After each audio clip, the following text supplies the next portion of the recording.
What makes someone reach beyond the boundaries of human experience to face the unknown? As children, we question the world around us. We learn, we accept, and gradually we lose our capacity for wonder. But some do not. The explorers, the seekers of truth. It is these pioneers who define the future of mankind.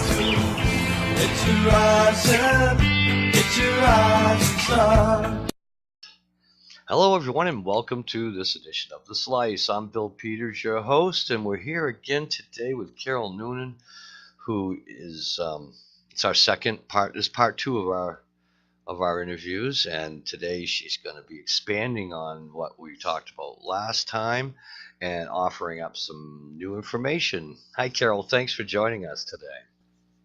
Hi Bill, it's really great to be here and to be able to share some of the information with you. Really excited, really looking forward to it. Awesome. Well, it's great to have you. We've been talking on the page a lot about the Pleiades and some of the things that have happened. Some people were talking about how the Pleiades were many different races, and so that's one of my questions for you today, because I kind of got in a little bit of a scuffle with them on it, because I was like, I don't know how many different races, but I never heard that before. So so that's one of my questions is, are they in fact many races put together, or just one particular race? Well, it's a great question, and I'm just going to make a note so I don't forget about something you said before in the previous interview, but I'll cover that in a second. Okay. Yep. So what I've been told by them is that, well, I'll just stick to your question strictly, and then I'll go into the other information a bit later on. I've been told that they were one race, but there was, and I can see your reaction to that, but bear with me a second. No, I'm with you, because that's all I've ever heard is that it's one race until recently, and then somebody was very adamant about it, and I was like, But there's the seven stars. So each of them would be different. Each of them would be slightly different. And I remember when I was in Lewisburg, and they were very closely connected to me at the time, and I had this woman Ella turn up, and I was in between being asleep and awake, and she's called Ella, and she had very brown skin, and she had long dark brown hair. So I think, because the way and she said that she was from Electra, and that's why she was called Ella. But I think, and I was in between being asleep and awake, so I saw her in my mind's eye, and she kind of woke me up. But I think with the Pleiadians, strictly speaking, I think they are very tall, blonde, blue-eyed, and angular features, very pale skin. That's how I always see them. That's how I've always heard it too. So. Yeah. And I always get a sense of blue around them as well, and I normally sense them behind me, kind of to my left, slightly off centre to my left. But I have been told that there was 13. 13 is very important, and it's come up a lot lately for me. So there was 13 crystal skulls, 13 tribes, 13 sacred sites, 13 stars. In astrology, there's 13 star signs, not 12. So 13 is really important. But the other thing that you mentioned the other day, that I didn't say anything at the time, but the information over the last, I think, I'd say the last year, about the Chinese population. And I just want to state that I'm not racist in any way at all. And what I've been told is that the Chinese have a very strong link to, and some of this stuff that I've been told is way out there. And I don't really know if it goes against the grain of what people are saying in the mainstream with the spiritual stuff, because I don't research stuff.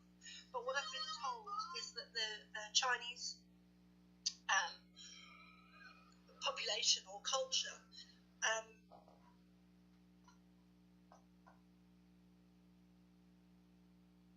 are very closely linked to the Greys, and let me state very clearly, or a group of ET star nations. They're very closely linked to them. Okay. And that's why they're so different. Because when you look at the Greys, you look at Chinese people, you can there's clearly a link there. Huh. As far as I'm concerned, there's clearly a link there with what I've been told. Okay. Yeah, I haven't heard that, but it doesn't surprise me in the least. But they are kind of short over there. Well, it takes all kinds, Bill. Yeah. Yeah. So they, let's see. So you said last time that they had been here both physically and communicating mentally as well. And so they probably got sick of getting shot at, I would say, every time they came around. So I would probably do it from a distance as well. But have you got the sense that they're planning on perhaps doing a little more disclosure on their own, or are they leaving it up to us to do? I don't, I think my feeling, my belief is that they're influencing us in a positive way to help us to wake up so that we can share information and find out for ourselves what's really going on. Okay. They, when I first realized it was the Pleiadians that I was connected to and channeling,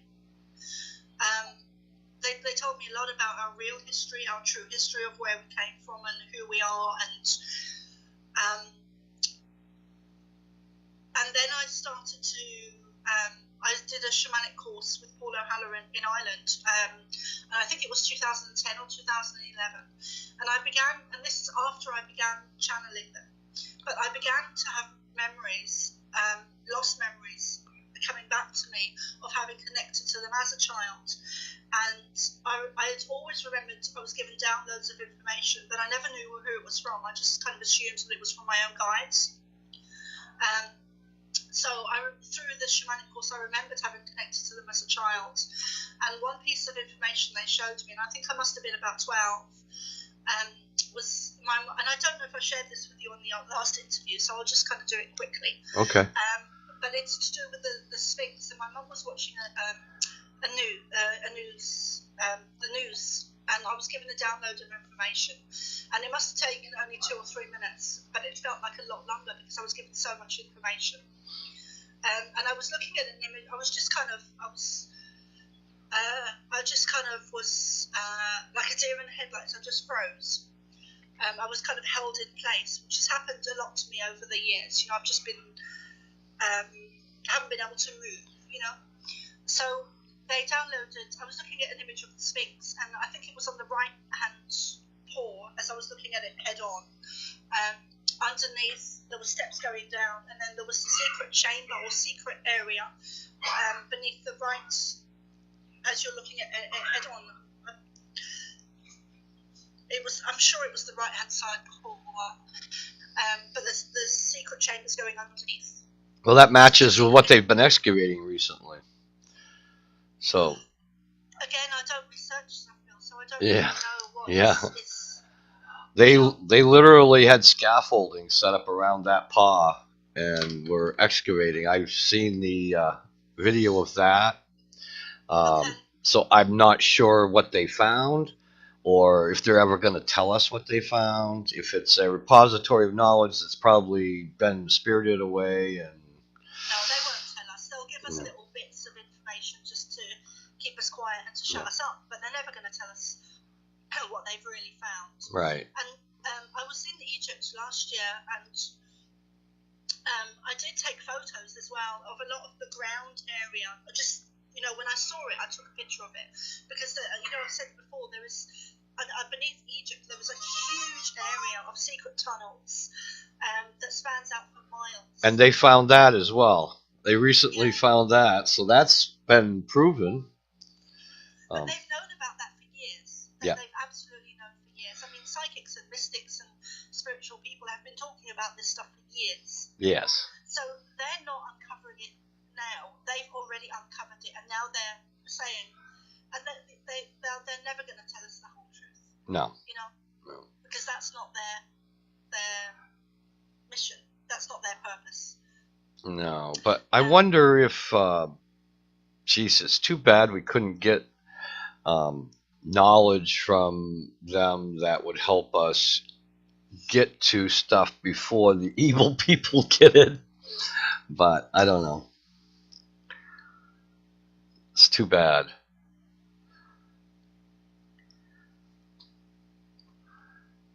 Whoops.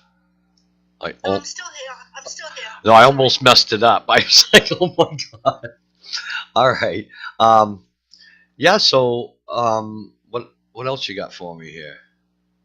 Okay. Well, I connected to the Pleiadians as a child, and it was through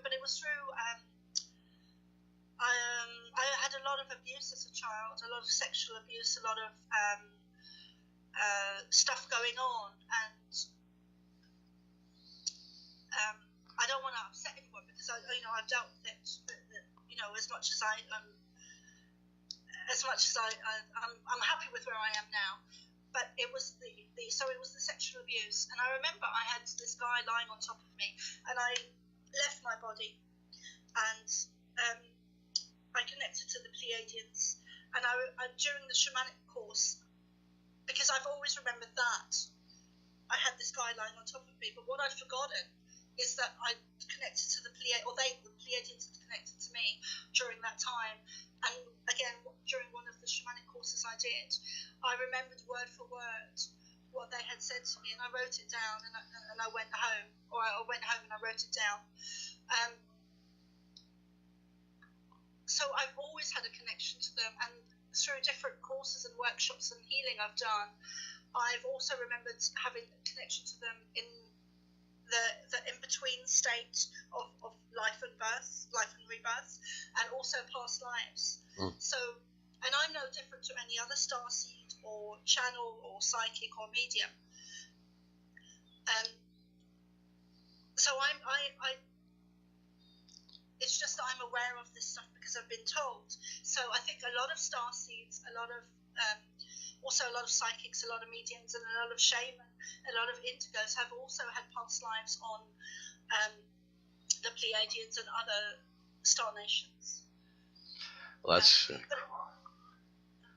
It's really time for us to wake up now and take a stand and say, this is not okay, the way we're going, the way the Earth is at the moment, the way the world is. Enough. Just enough. Yep, I agree with that. My word.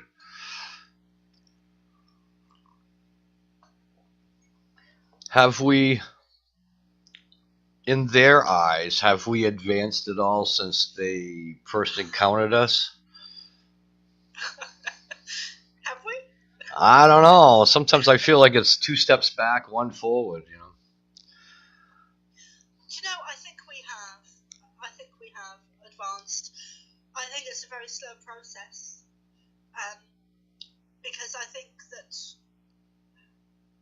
if one person advances and then 10 devance, that has a ripple effect. So it will pull the person back that's advanced, because we're all connected.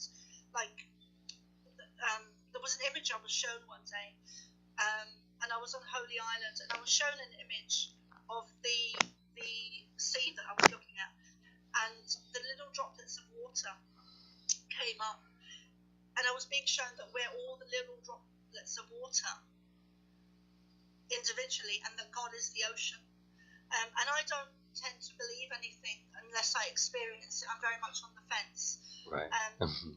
So it is a ripple effect. What happens in America affects everywhere. So if you can imagine the ocean and the droplets of water.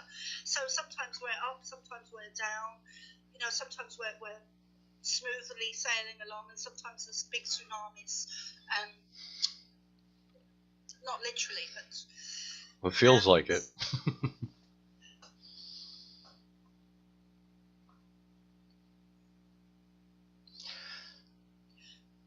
And everything is energy, so it does have a ripple effect. So it's really important to mind our thoughts and our energy, and to mind ourselves and our families, and to take care of ourselves. Yeah, that certainly is true.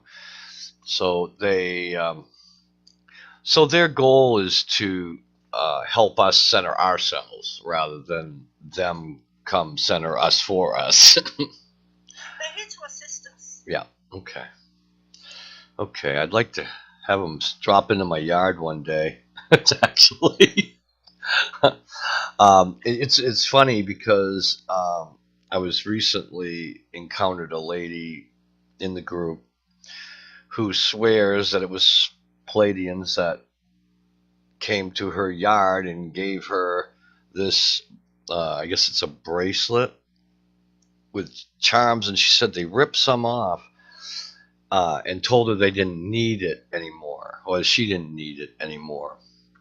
And I was wondering if that was how she was able to connect at all in the first place. And it was all made of copper. I noticed that. That was a interesting note. But on the other hand, it could be just crap. You know, so I don't. You know, it's hard to tell who to take serious and who to discount. You know, and I guess in my business, I kind of got to keep an open mind on everything, and hope I make the right choices in the end. But sometimes it's really, really hard to accept some of the stuff that's presented.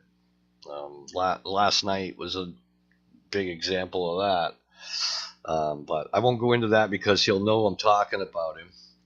So. Okay. Well, you know, I've met people like that before, and some of them are very well known in the mainstream, and some of them are. I heard about a girl once living in a council flat that was channeling the Pleiadians, and she didn't have a penny to her name. And I think the only real way to tell if someone is genuine is by their way of being. You know, are they centered and calm and peaceful? Because they would be. That was what I told her. I says, you know, I was testing you to see what your reaction was, because if you had overreacted, I would be less likely to take you serious than someone who had it going on and just totally just went, you know. That's a big sign to me that someone either is on with the program or just playing a game. You know, it's hard. So, get a lot of both in this business, let me tell you. There is Yeah.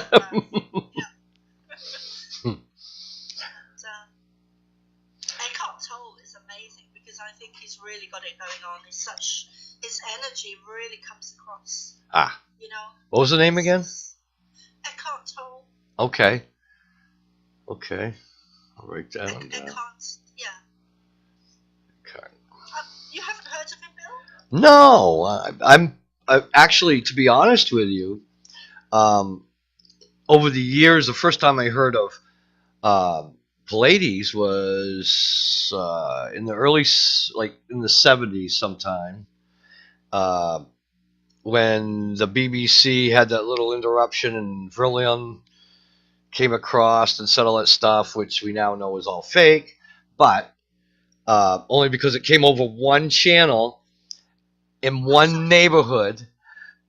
Have you ever heard that recording? Who was it? He called himself Vrillion, Vrillion or something like that. No. And he proclaimed that we were messing up and blah, blah, blah. The classic, you know, you guys got to be peaceful or we're not going to talk to you kind of thing. but it interrupted a news broadcast, but it was only in one neighborhood. That's the funny part. And I'm like, well, if I was in another place and I was gonna do that, I would take the whole world and do it everywhere at once because you'd have that power. So, people throw that out there. They threw it out there yesterday, and I says, wait a minute, you guys, don't you know the story to this? The problem is I'm so old, I remember all this stuff. And so, I've experienced half the stuff. I remember when Daniken put his first Chariots of the God book out. That's a long time ago. 1974, yeah, I think so. Yeah, granted, I was a kid in high school, but I was right into it. Boy, I'll tell you, I saw that book and I ate it right up. And so, and now I see the kids come in and try to combat me on certain things, and I'm like, you want to bet? I can prove it. It's like, geez, it's funny. And they don't teach that stuff in school, do they? No. They would actually listen to us back then, We'd be saying, well, what about aliens? Well, it's possible. Now they'll say, no. Yeah, but the funny part is the minute they say no to a kid, they go the other way. So they're all about it. So I guess my next question is, what have you been hearing from our little buddies up there? Okay. Well, okay, where do I start? Certainly. They've shared with me some of the. Okay, well, one of the first things, I'll start at the beginning. One of the very first things they shared with me was, we are the gods. Sorry, the word Bible. Let me start again. The word gods in the Bible should be replaced with the word gods. The word God in the Bible should be replaced with the word gods, and then things would start to make much more sense. And they created us in their own image. Yeah, I took that to mean like each race was like a different entity involved with them, because if you listen, in most cases, not all, they'll say, well, this God taught us how to sow wheat, and this one showed us how to do this, and this one showed us how to do that. Especially the Greeks and the Romans and that kind of thing. You come over this way to South America, very similar stories, but just off because it's usually just one, maybe two gods, not a whole pantheon of people. So I started to think about that, and it kind of dawned on me that maybe we're talking about different entities altogether in these cases. But hard saying, not knowing, I guess. Well, see, they did. I don't know everything. Oh, nobody does. I just know what they've shared with me. But they've also shared with me that there was 13 tribes that were put into different places, that went to different places on the earth, that were the 13 ancient sites, and we've kind of grown from there. And that the real history of the earth, our real history, is the very opposite of what we've been told and led to believe. So, there's still a war of the worlds going on that is not visible to the naked eye, not visible to the human eye, and there's like a blanket of energy that's been placed around the earth to give us amnesia, because we've forgotten who we really are and where we came from, because we're not alone and we've never been alone. We don't come from here. Is it possible that the veil that you're talking about is the firmament from the Bible? Or possibly. Yeah, possibly. I don't know. That's always a big argument in our group about flat Earth and the dome of ice that's supposed to be over us and all this stuff. I, of course, do not believe such things, but there are plenty that do. which is scary. But, and I hate to downplay anything, but ugh. It's, Yeah, I don't believe the flat Earth theory either. No. I think that I think its conspiracy theory's gone too far. yeah. Yeah. But I think it has some weaving and stuff that we do have going on.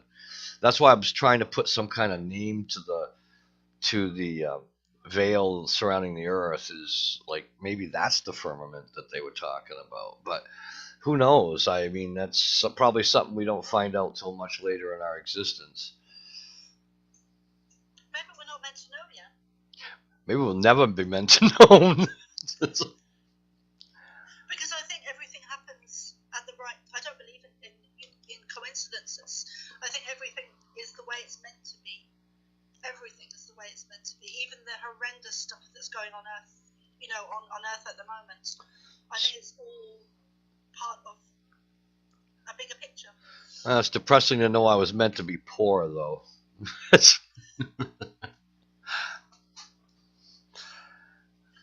don't know what to say to that. Some of it's my own doing, I'm sure. I mean, I must have done something. But hey, they say we're the masters of our own destiny, right? So We are. So hopefully I can master myself into a different position. But every time you think you got it bad, you look around and you find somebody that's got it just a little bit worse or much worse. So I thank God for the little things, at this point. So we're doing well. I don't get sick. Well, that's good. Yeah. And we really have it so lucky, actually, in the West. We don't realize, we forget sometimes. Yes. How lucky we really are. Yeah, there's people a lot worse off. That's no doubt. No doubt at all. Yeah. So the other thing I'm just skipping around a little bit. That's fine. Absolutely fine. The other thing I was told is that they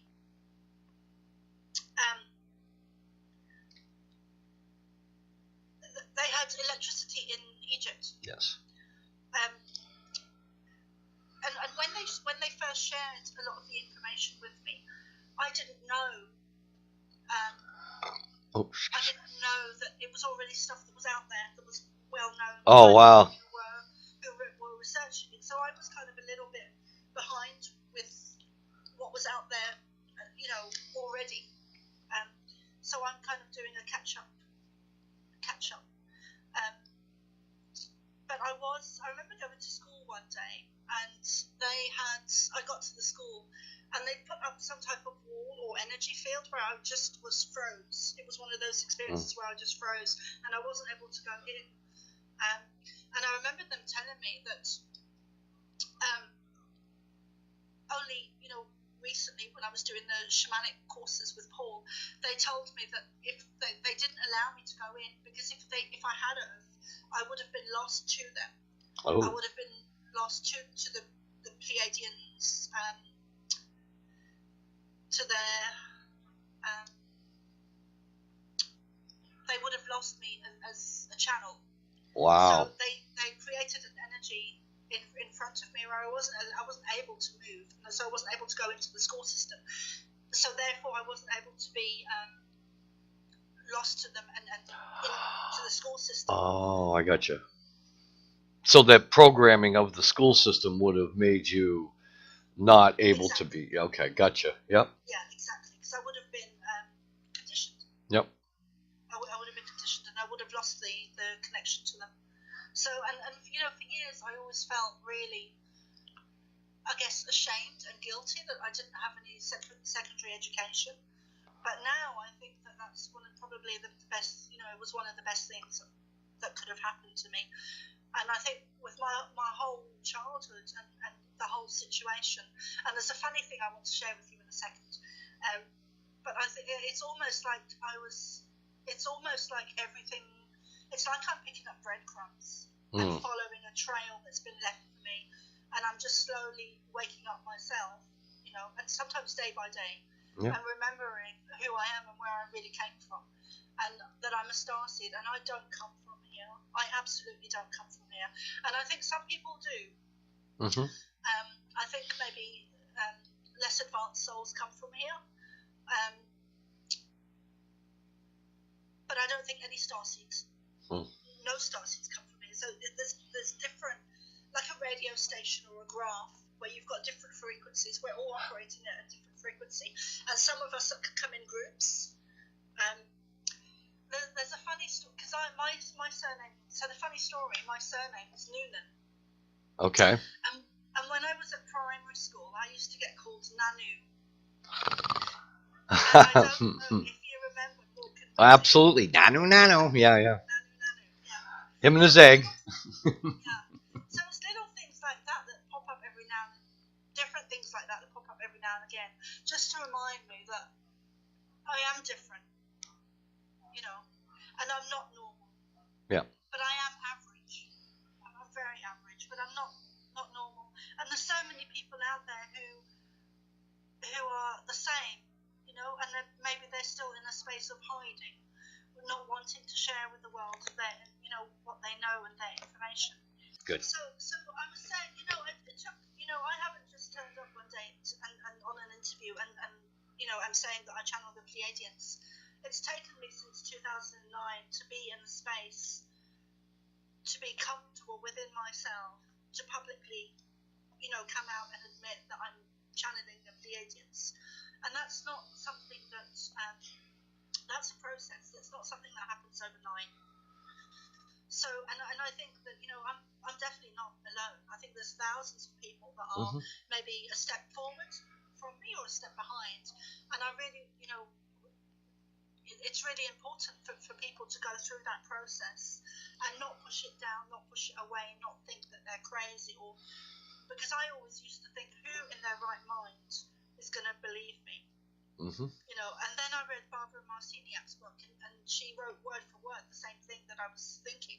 So it's a process that I think is very common for most people who channel information or the Pleiadians.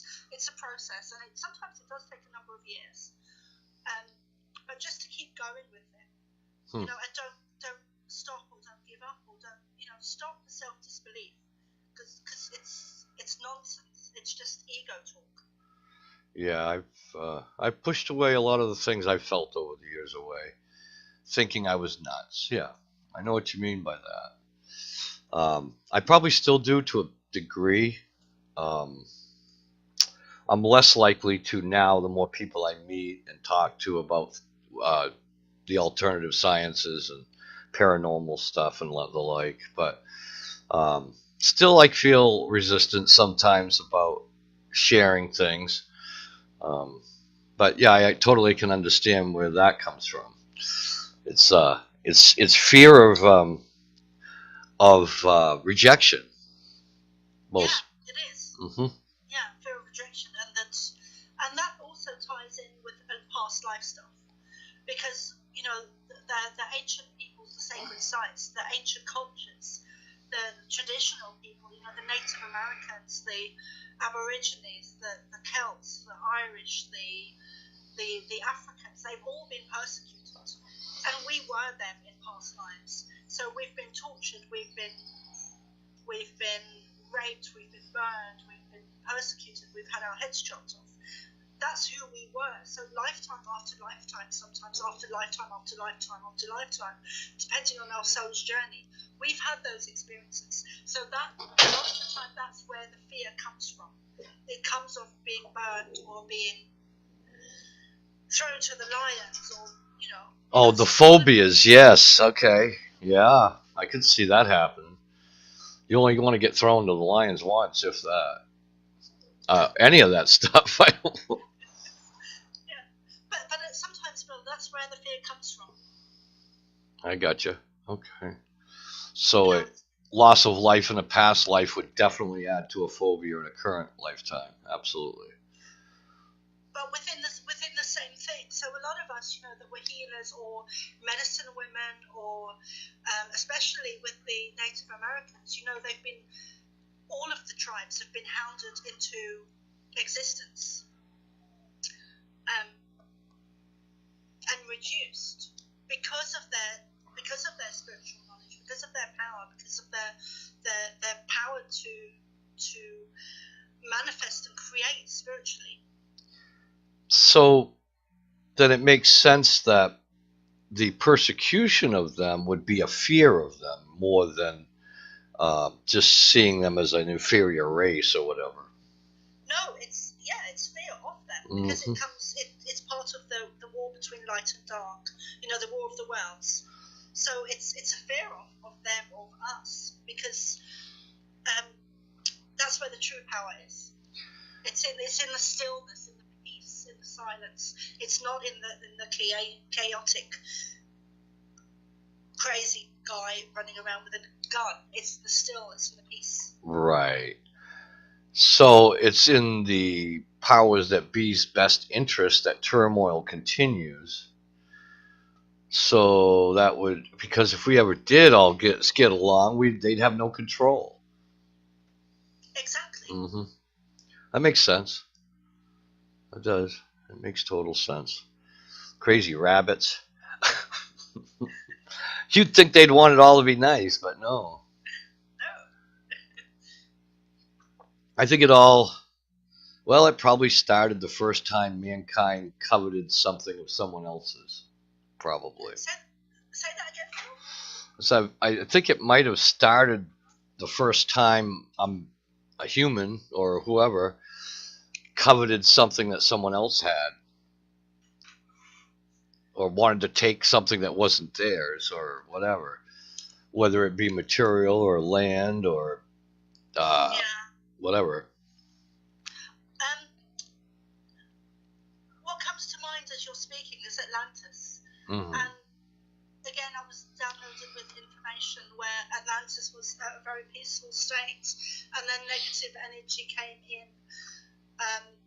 There was ET energy, and it came in and manifested itself physically, and that would have taken thousands of years or a number of years, depending on how advanced that energy was.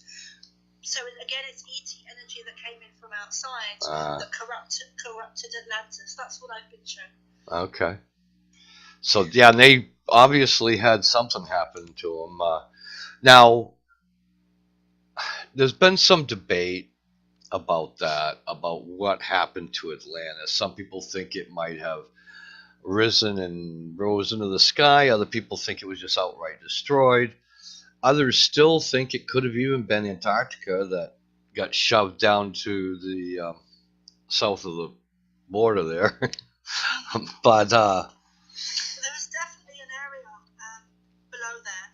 Oh yeah, no doubt, no doubt. Definitely, and there's a lot of secret government work going on there. I worked there, Did you? I worked at McMurdo Station, for 6 months, yeah.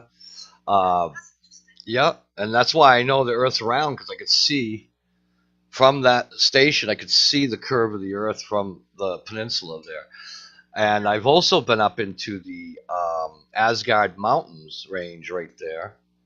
Wow. And if you look on Google Earth, you can actually see like ancient walls and outlines of buildings, but they won't tell you that. They will not tell you that. As a matter of fact, I don't think they even allow people to go up there anymore. But when I was there, you could. That was in the early 80s. 84 to 86. I went back and forth. But I was an engineer. So. You're very lucky to have that experience. Well, they had an ad. They wanted electricians down there. So I went, well, I'll do it. I didn't have anything else going on. But, yeah. It was a very interesting time period. And I guess now there's even more great spots you can go check out that I haven't been able to get anybody to sponsor me down there. But you can't just go. You have to be sponsored to go. So that's the problem. And that's one of the things that bothers me so much, is that they closed it off so much. It wasn't that bad back when I was first getting into this stuff. But now it is, and it's funny. You would think they would relax it more, but whatever. But there's so much there, Bill, that is hidden, and it's massive. It's huge information. information. Yep. And that's why they've got it so secretly guarded and you know, out of bounds because of that. Yep. Yep. I mean, if that stuff was, you know, and I don't even know what's really going on out there. I haven't been told yet, but I know that it has great meaning to our existence, and I know that they're hiding it. Mm-hmm. You know. There's supposed to be pyramids there. There's supposed to be all kinds of stuff. A place, there's a name, the Germans in 1939 spent a lot of time and money down there exploring, and they dropped Nazi flags over the whole continent and stuff to claim it as their own. And there's a supposedly an area down there called Agatha, which is beneath the ice and is an old civilization. And apparently, supposedly, quote unquote, is where this ancient civilization actually was.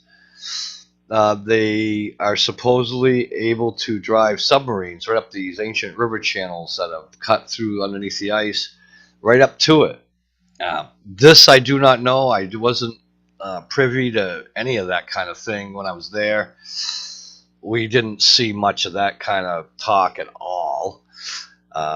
We were a government installation, so it was partially civilian and partially Marines when I was there. Now this is 85, 86. And then the last time I was there was quickie. It was only a 3-month tour.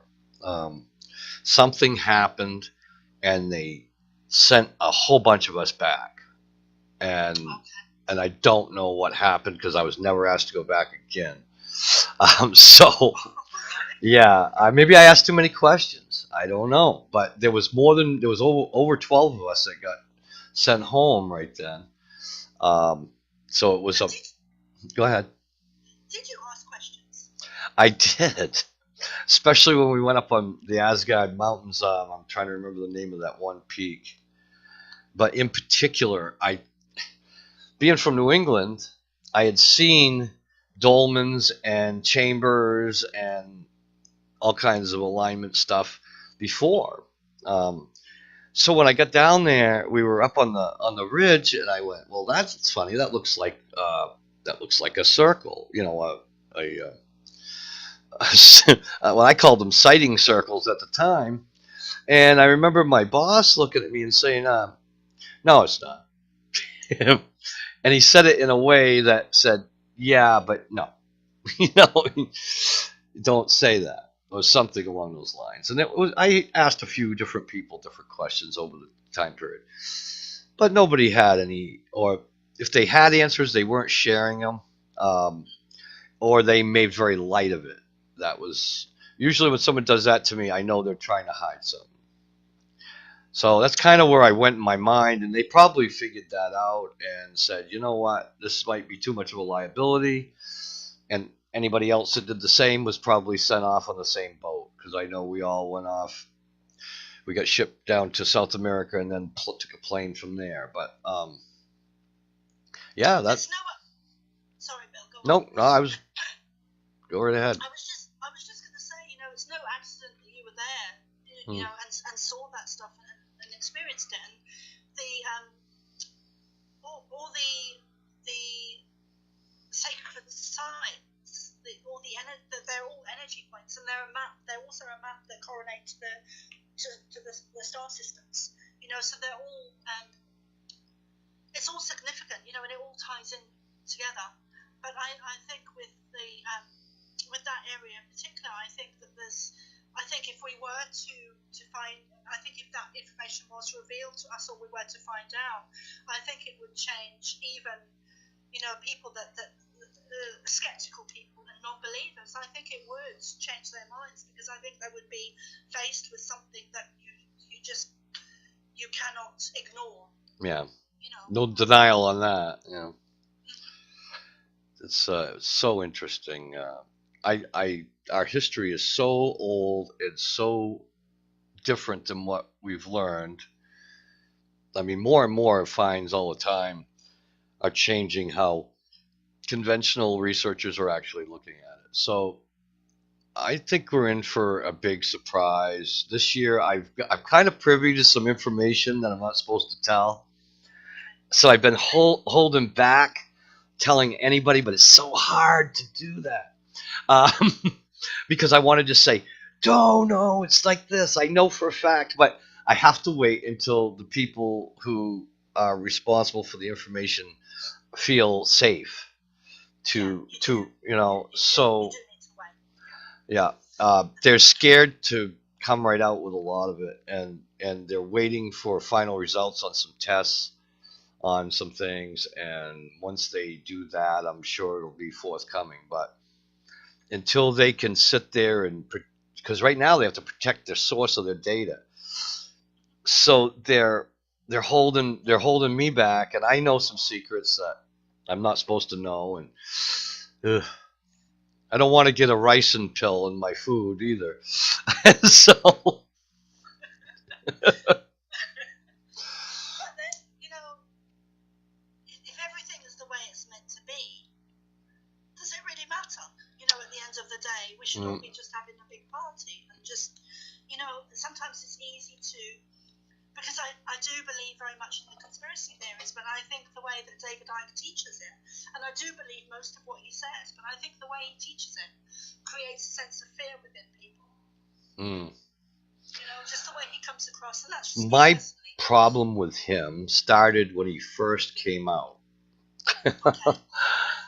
Because he said some obvious lies, and I've never been able to forgive him for that. And so everything he says now, I question. That's the problem with him. What did he say? I'm trying to remember. I was very young. He's been around for quite a while. Yeah, I remember watching that interview on the BBC. Some of it was totally crazy. And he's gone away from that now. He hasn't brought it up in many years, which even tells me more that it was all bull. So now I question everything from him. Unfortunately, I mean, there's other people that remember him back then as well, and they knew he was full of it then. So, I mean, we're a small group now because there's so many younger people that have latched straight onto him, And I'm like, geez, you guys don't remember this, but he was considered quite a fruitcake back in the day. And now he's on Ancient Aliens, so I don't know. And I'm not, so I guess I can't say nothing.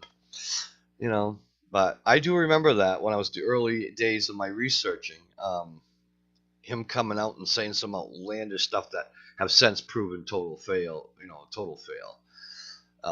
But he doesn't say it anymore, so he kind of flows with whatever works, I guess. I don't know what his game is, but I hope he's for real, because there's so many people that do believe him, and I don't want him to be wrong.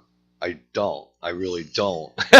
But I do remember when he was totally wrong, however, and he lied about some stuff, and so when he did that, he lost me. Right about the same time as that, Giorgio started coming up in the ranks really heavy. Now, I met Giorgio when I was quite young in 1979, and he had his legendary Times magazine going then.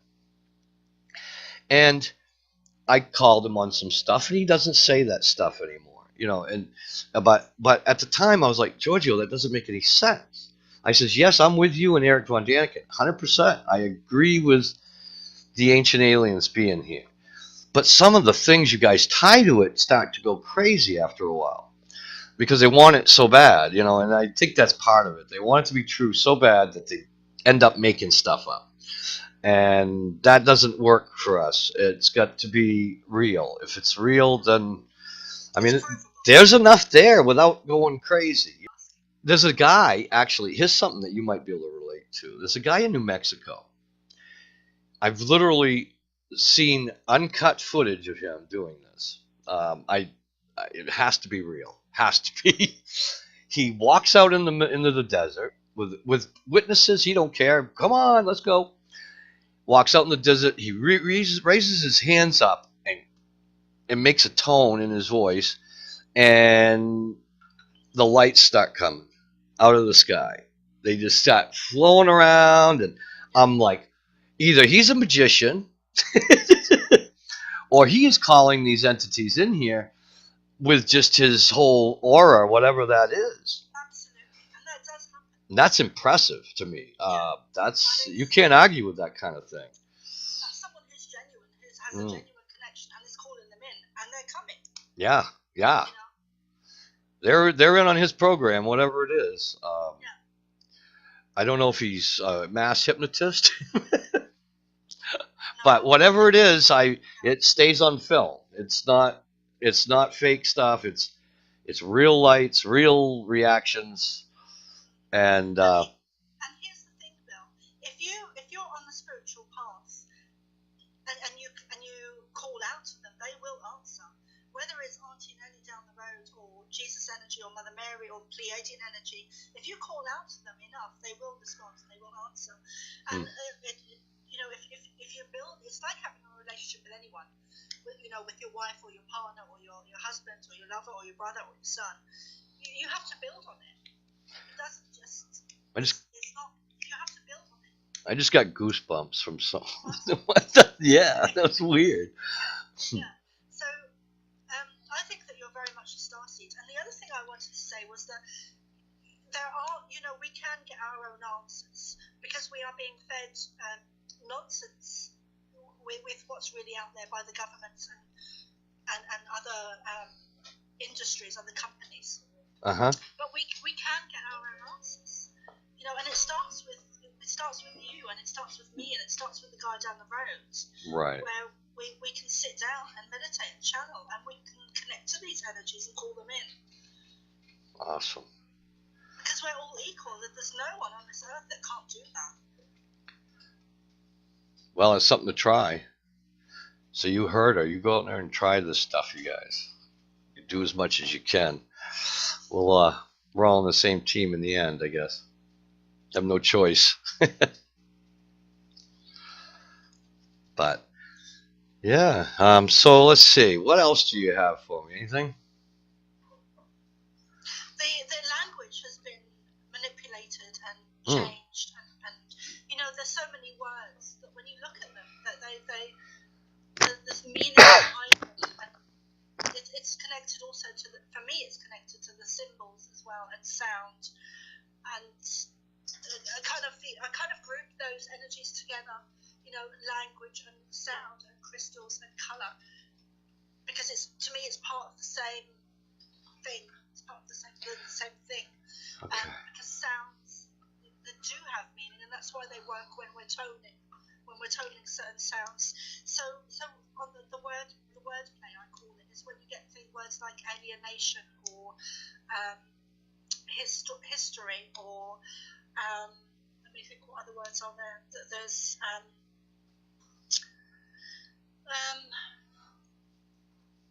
but do you know where I'm coming with this? Where the words have been changed and manipulated to means that they've changed it and played. It's like a game. They played with the words where they actually mean something else. I'm a big fan of what I call resonance theory, where people talk about how the huge stones were moved and things like that. Well, it's been proven that certain tones will move something's center of gravity. Yes. Yep. So the chanting and all that. Yep. Yeah. The pyramids were built with sound. Yeah. There is a lot of evidence to support that, actually. So. But none of this stuff is new. I mean, mystics and psychics have been talking about, and other people have been talking about this stuff for years. Mm-hmm. And most of it has been proved by science and people that are in power, and it still hasn't been filtered out because they don't want it to be. No, they don't want us to know that. Well, that's great. Okay, let's see if I have anything else here. Now, you were mentioning something about places of enhanced energy and things of that nature. Do you have any idea where these things are, or are they something that you just find out when you get there, that this is an energy spot? There's no way to really map that, is there? You mean for us now? Or Yeah. when they created them? Well, I know that when they created them, I know there was plenty of energy there that could be felt, but I'm wondering if the continents have moved enough to change that, or whether it's something that's forever in one spot, or whether it's not actually where it is, but what's in it, that kind of thing.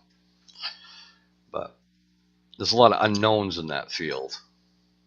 I don't know the answer to that. Oh, okay. I don't know. I know I went to one sacred site in Ireland called Carramore in Sligo. Mm-hmm. It's quite an ancient site. And I did feel the energy of the Pleiadians, but I felt it on a very subtle level, very subtly. And I felt that previously that it had been a hot spot and it had a very high frequency energy there, but I felt it had diminished. So I feel now the energy's not there in the way it used to be. It's very subtle. So there's only a percentage or a proportion of the energy left in that place. Right. And I think that is the same for a lot of other places.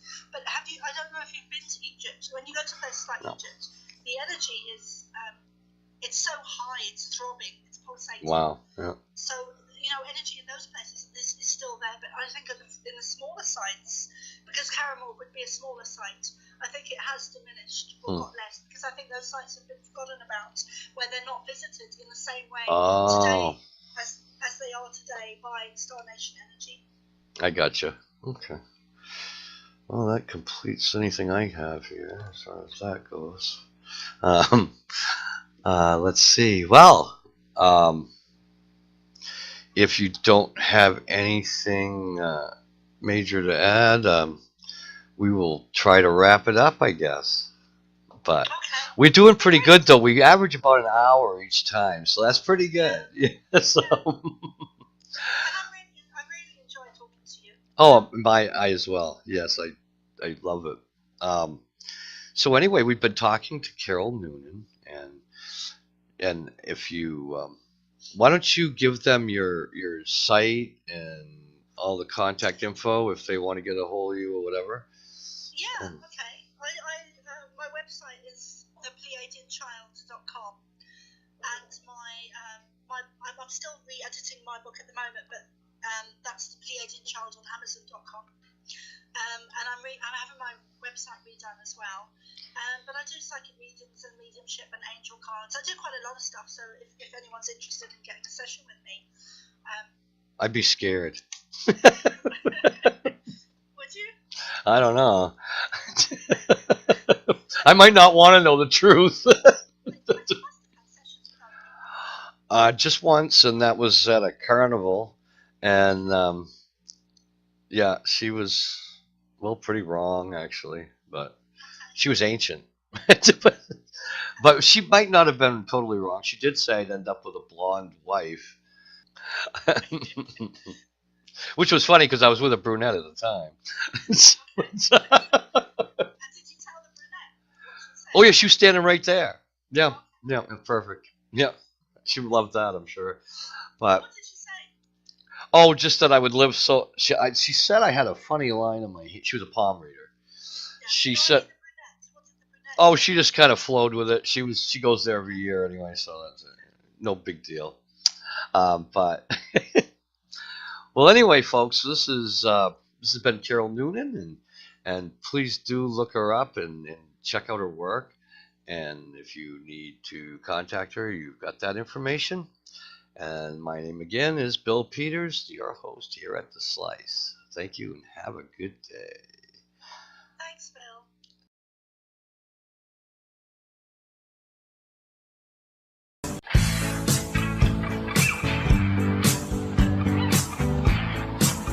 What makes someone reach beyond the boundaries of human experience to face the unknown?